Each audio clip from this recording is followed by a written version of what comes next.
आप ही से पूछते हैं पहले, अब्राहम अकॉर्ड्स के ऊपर बड़ी तफसीली किस्म की ट्वीट है, आप क्या देखते हैं पाकिस्तान, सऊदी अरब, इन ममालिक की क्या पोजीशन होगी गोइंग फॉरवर्ड? देखें नदीम साहब, बहुत शुक्रिया। आपने जो अपने इब्तदाइये में बात की वो सारी आपने पहले ही उसका एक एनालिसिस जो है वो बिल्कुल दुरुस्त है। I have little to add to it, लेकिन मेरे ख्याल में ये जो ट्वीट है ये एक और ट्रक की बत्ती है, इसको इतना सीरियसली लेना चाहिए। ये ट्रक की बत्ती इसलिए है कि आप किसी तरफ जा रहे हैं, पीछे बत्ती ट्रक की देखते हैं, दूसरी तरफ निकल जाए। ये एक बुजुर्ग शख्सियत जो रात को नहीं सो सके, उन्होंने सुबह जो है जो कुछ आया वो उगल दिया। उस ट्वीट में आपको नजर आता है कि उसको गौर से पढ़ें कि वो सोची समझी नहीं है, जब शुरू की है तो ही डिडंट नो कि how he would and it. लेकिन मेरे ख्याल में अगर इसको आपने तज्जिया करना ही है तो इसका this is not Trump speaking, this is Netanyahu speaking. और आपने बिल्कुल जैसे कहा कि उसमें आउट भी है, ये भी है। बेसिकली हमने देखा यही है, और अब तो बिल्कुल क्लियर है कि जब जब ट्रम्प और फिर रूबियो ने बात करनी शुरू की कि जी हम करीब हैं, तो एकदम आपने अमेरिका में देखा कि जो एक गुफ्तगू जो है वो एक हायर लेवल पे पहुंच गई, और ट्रम्प साहब पे बहुत प्रेशर आ गया। मेरे ख्याल में ये उनकी सियासत का, ना सिर्फ इस टर्म का, दोनों टर्म्स का सबसे बड़ा पॉलिटिकल चैलेंज जो है वो इस वक्त फेस कर रहे हैं। और वो पॉलिटिकल चैलेंज जो है वो जंग नहीं है, वो पॉलिटिकल चैलेंज उनके अंदर की जो उनकी कंस्टिट्यूंसी है उसमें है। एक तो वो हॉक्स थे और इसराइल वाले थे जो पहले पुश कर रहे थे कि हमें तो डील अच्छी नहीं लगती। आपने देखा कि उनसे लिंडजी ग्रैम हो या एक्सियस हो या न्यूयॉर्क टाइम्स हो, एकदम जो है ना वो ऊपर होना शुरू हो गया कि जी ये तो हार है और फलान है। दूसरा ये कि बहुत सारे ऐसे लोग जो जंग के खिलाफ थे, जो ये सोचते थे कि ये जंग अच्छी बात, was not a good idea for the US, कि ये यूएस के लिए अच्छी नहीं थी, ये अच्छा फैसला नहीं था। They also started saying rightly कि यार ये तो सरेंडर करने के, ये तो बेसिकली ईरान जो है वो जीत जाता है। और उसमें खुसूसन जो हमने जो इसराइल और नेतन्याहू से प्रेशर देखा कि हमें इसमें क्या मिलेगा। देखिए, ये मैंने और आपने पहले भी बात की है, इस जंग में तीन फरीक थे और उसमें एक फरीक दोनों फरीकों से बड़ा था। ये जो सारी मुसाइलत शायद से हो रही है, नेगोशिएशन, ये तो उन दो फरीकों में हो रही है ना। जंग तो इसराइल ने शुरू की, इसराइल के कहने पे अमेरिका आया, उसकी मजबूरी में ईरान आया। अब वो जो वो फरीक है वो सिर्फ स्पॉइलर नहीं है, और वो ये समझता है कि मैं जंग नहीं खत्म करना चाह रहा, तो वो हर हर बात ट्राई करता है कि इन दोनों को किसी किस्म की मीडिएशन पे आने से रोके। और जहां तक हमने खबरें देखी हैं, सच्ची हैं या झूठी हैं, जो नजर आता है कि जब वो फोन मीटिंग हुई जिसमें ये सारे ममालिक बिलशमूल पाकिस्तान मौजूद थे, तो उसमें out of nowhere Donald Trump साहब ने, ये जो रिसेंट खबरें आई हैं पिछले 24 घंटे में, कि उसमें आउट ऑफ नोवेयर उन्होंने कोई इब्राहिम अकॉर्ड का जिक्र कर दिया ऐसे ही कि यार वो भी हो जाएगा शायद। और खबरें, रिपोर्ट्स ये बताती हैं कि फोन पे बिल्कुल सख्ता छा गया, बिल्कुल क्वाइट हो गया। और उसके बाद डोनाल्ड ट्रंप ने कहा अच्छा नहीं तुमने मेरी आवाज नहीं, तुम लोग हो लाइन पे कि नहीं हो। So this is what is being reported, कि ये उनके लिए भी कितनी बड़ी सरप्राइज थी। उसके बाद भी डोनाल्ड ट्रंप ने इस बात का ज्यादा जिक्र नहीं किया, उसके फौरन बाद जो फोन कॉल के बाद जो ट्वीट थी और बाकी बात थी। नाउ आई थिंक जो नेतन्याहू और उनका कैंप है वो पुश कर रहा है कि अच्छा उनसे कहो पहले ये करें। ना करने वाली गल होती है ना, कि जब आपको पता है कि आपको कुछ नहीं मिल रहा तो आप एक और इशू डाल देते हैं जिसपे आपको पता है अगला नहीं बच कर सकता, ताकि ये जो है ये अटक जाए। आई थिंक ये जो आप देख रहे हैं ये वो पुश है जो वो सुन रहे हैं नेतन्याहू से, इसराइल से, अपनी हॉक से, कि अच्छा ठीक है यार अगर करना ही है ना तो उनसे कहो ये करे ताकि तुम्हें नजर आए कि तुमने भी कुछ लिया। So in all of that sense ये मेरे ख्याल में ट्रक की बत्ती है, इसको केयरफुली इग्नोर कर देना दुरुस्त है। चाहिए। जिस तरह वो क्रिकेट में एडमिरल वेल साहब को भी लेफ्ट होता शामिल है कर ना। लें। एडमिरल फैसल शाह साहब, आपका क्या तजजिया है? डाइवर्जन है, ट्रक की बत्ती है, या ये कुछ नदीम और है? साहब,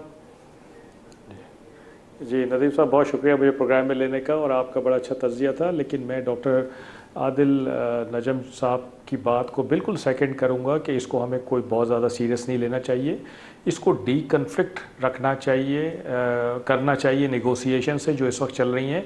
और मैं बिल्कुल इस बात से एग्री करता हूं कि ये इज़राइल को पैसिफाई करने के लिए ज़रूर स्टेटमेंट उन्होंने दी है, और शायद उन्होंने इतना तक कहा हो नेतन्याहू को कि पहले मुझे नेगोशिएशंस करने दो, एक एग्रीमेंट हमारा हो जाए, उसके बाद क्योंकि मैं निजात दहिंदा समझा जाऊंगा इस खत्ते में, तो ये लोग ओब्लाइज होंगे मेरी बात सुनने में, और फिर मैं अब्राहम अकॉर्ड्स पे भी इनको लेकर आऊँगा। तो आपको पता है कि ट्रंप साहब जो हैं वो तो आए दिन क्लेम करते रहते हैं, भड़के मारते रहते हैं, बड़े बड़े दावे करते हैं, फिर यू टर्न भी ले लेते होते हैं। तो मेरा ख्याल है कि इसको कोई बहुत ज़्यादा हमें सीरियस नहीं लेना चाहिए, और इसको हमें इसकी वजह से निगोशिएशंस को ओवरशैडो नहीं करना चाहिए। जिस नहज पे वो चल रही हैं इस वक्त सेंसिटिव तरीके से, मेरा ख्याल है कि इसको अगर हम डिस्कस ज़्यादा करेंगे निगोशिएशंस और जो पीस डील है या जो फ्रेमवर्क आने वाला है आगे बातचीत के लिए, उसको तो मेरा ख्याल है कि वो थोड़ा सा ओवरशैडो हो जाएगी। असल मुद्दा इस वक्त ये है कि ये जो टेम्प्रेरी सीज़ फायर है इसको परमानेंट सीज़ फायर में तब्दील करना है या नहीं करना है, और किस तरह से करना है, और स्ट्रेट ऑफ हॉर्मुज़ उसमें खुलनी है या नहीं खुलनी है, और फिर उसके बाद जो नेगोशिएशंस होनी है वो किस तरह से बातचीत होगी, किस तरह से सारे जो प्रॉब्लम्स हैं या इश्यूज़ हैं दोनों के बीच में उनको कैसे गाहे बगाहे उनको रिजॉल्व करना होगा। मेरा ख्याल है वो ज़्यादा इम्पॉर्टेंट और सेंसिटिव इशू है ये। एडमिरल फैसल साहब, लेकिन क्या पाकिस्तान के लिए ये मुमकिन होगा कि दो रियासती हल को नज़रअंदाज करते हुए प्री 1967 जो हम कहते हैं कि वो बॉर्डर्स के ऊपर एक आज़ाद फ़लस्तीनी रियासत हो, उसको नज़रअंदाज करते हुए हम इस तरफ इब्राहिम अकॉर्ड कर लें, क्या ये मुमकिन है? नहीं, बिल्कुल नहीं, बिल्कुल नहीं है ये मुमकिन। ये 200% मुमकिन नहीं है पाकिस्तान के लिए।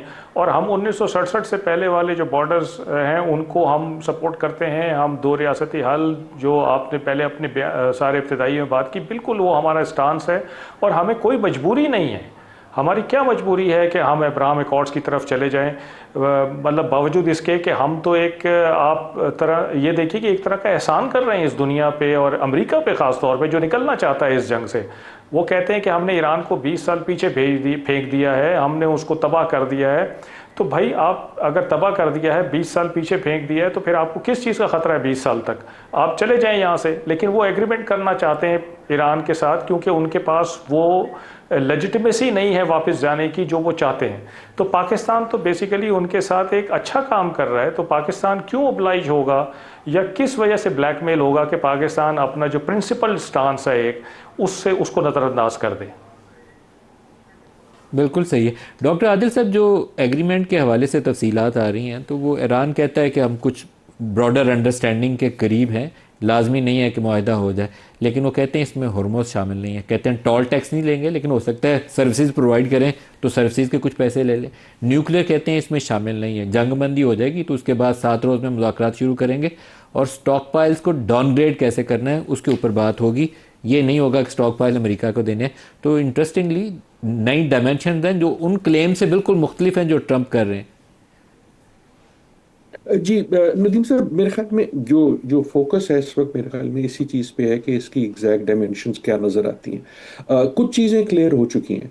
क्लियर ये हो चुका है कि जिस चीज़ की हम बात कर रहे हैं वो कोई फाइनल एग्रीमेंट या हतमी किस्म की चीज़ नहीं है। वो ये है कि जो इस वक्त टूटा पज्जा एक है हमारे पास सीज़ फायर, उसको थोड़ा मुस्तहकम सीज़ फायर कर दें, और ताकि दोनों फरीकैन जो हैं उनके पास वक्त हो और मौका हो कि ये जो दूसरे मुश्किल मामलात हैं उस पर वो बैठ के बात कर सकें।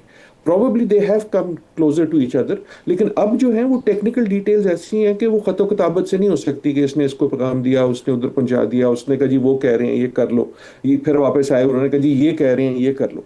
अब उसको हमें अगर एक नेक्स्ट स्टेज पे ले जाना है जहाँ एक टेबल पे इनके जो टेक्निकल लोग बैठे हैं तो बात करें वहां पहुंचाने के लिए, उसकी डायमेंशंस भी क्लियर हैं मेरे ख्याल में। उसकी डायमेंशंस जो हैं वो बिल्कुल क्लियर हैं। वो ये है कि एक लिहाज से हुरमुज खुले और बाकायदा तौर पे खुले। बाकायदा का मतलब ये है there is enough flow of the ships, right. आपके दिन में जो है 70-80 कम से कम जो है 50-60-70-80 जब जाना शुरू हो जाएंगी, देन यू विल से कि अच्छा यार ये खुल गया। और थोड़ी देर के लिए हुआ था जब ये चीन गए थे ना, तो उस दिन आपने देखा होगा उन 2-3 दिनों में तकरीबन 30-30 जहाज निकल रहे थे। अच्छा, उसकी डायमेंशन में भी अब क्लियर हो गया कि अमेरिका कहता है मैं भी नहीं छोड़ के जाऊंगा, ईरान कहता है मैं भी पूरा नहीं छोड़ूंगा, क्योंकि वो बातें पता नहीं किधर जाती हैं, लेकिन सम स्टैंडर्ड ऑपरेटिंग प्रोसीजर्स बन जाए। दूसरा जो मसला है मेरा शुरू से मौकफ यह है कि ये सब न्यूक्लियर की बातें जो हैं दोज आर द हेडलाइंस, लेकिन फॉर ईरान द की इशू इज रिकॉम्पेंसेशन। वो ये कि किसी ना किसी किस्म की एक इकोनॉमिक पे ऑफ होगा, वरना ये सारी जो आपने ये जो क़यामतें देखी हैं ना सिर्फ पिछले 90 दिन, उससे पहले भी, उसको देखने का क्या फायदा हुआ, क्या क्या कीमत मिली ईरान को। अब उसका सूरत क्या है? अभी तक ईरान ये कह रहा था कि जनाब उसकी सूरत ये कि हम टोल लेंगे, तुम आओगे उधर एक टिकट लोगे फिर आगे निकल जाओगे। वो जो है ना सिर्फ अमेरिका, इंटरनेशनल कम्युनिटी के लिए बहुत मुश्किल है, क्योंकि उसमें जो है इंटरनेशनल लॉ के बड़े मसाइल हैं। फिर दूसरी जगह भी क्या यही होगा, क्या मलाक्का में भी यही होगा, क्या साउथ चाइना सी में भी यही होगा, बहुत सारे मसाइल हो जाएंगे।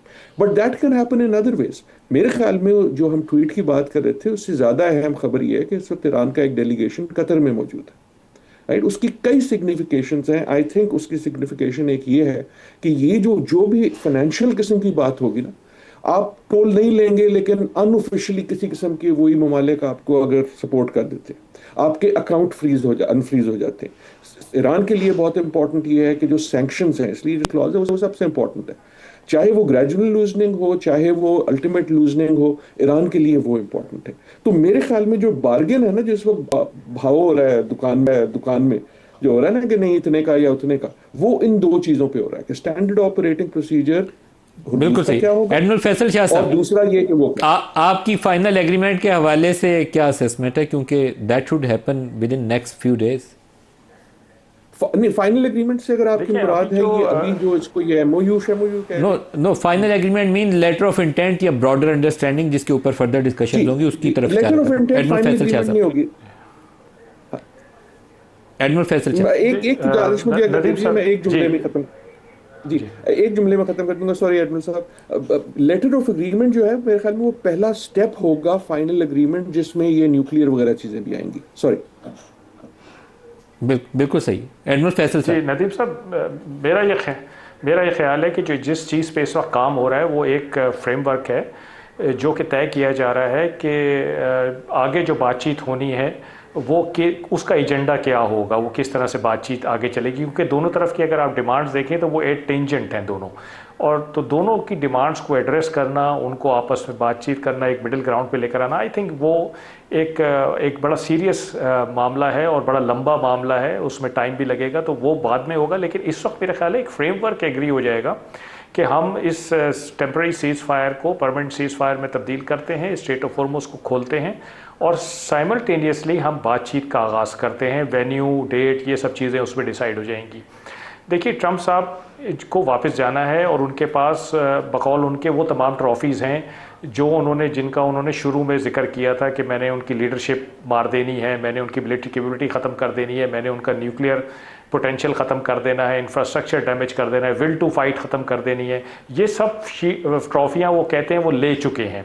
एक ट्रॉफ़ी जो वो नहीं ले चुके हैं, जो वो लेना चाहते हैं, वो है स्ट्रेट ऑफ हॉर्मुज़ का खुलना, जो वो किसी भी तरह के प्रेशर डाल के ईरान से नहीं ले सके हैं उसका कंट्रोल। तो वो ये जो फ्रेमवर्क होगा, इसके नतीजे में अगर स्ट्रेट ऑफ हॉर्मुज़ खुल जाती है तो ट्रंप साहब के पास वो ट्रॉफ़ी भी आ जाएगी और वो कन्वीनियंटली अपनी डोमेस्टिक ऑडियंस को एड्रेस कर सकेंगे कि देखो मैंने अपने सारे ऑब्जेक्टिव्स तय कर लिए हैं, अब एग्रीमेंट होना है जो कि मैंने ओबामा के दौर से बेहतर करना है, JCPOA प्लस करना है। उसमें 3.67% पे एनरिचमेंट कर रहा था ईरान, अब वो 15 साल तक 0% हो जाएगा, तो ये एक प्लस पॉइंट हो जाएगा। उसमें अगर ईरान और कोई जैसे प्रॉक्सीज को सपोर्ट कर रहा था तो अब नहीं करेगा क्योंकि उसकी इकॉनमी नहीं बर्दाश्त कर सकती ये चीज़। तो इस किस्म की चीज़ें प्रेजेंट करके वो JCPOA प्लस प्रेजेंट कर देंगे और अपनी ये 6 ट्रॉफीज़ दिखा देंगे। तो मेरा ख्याल है कि वो अपनी दानिश में जीत जाएंगे। बिल्कुल सही।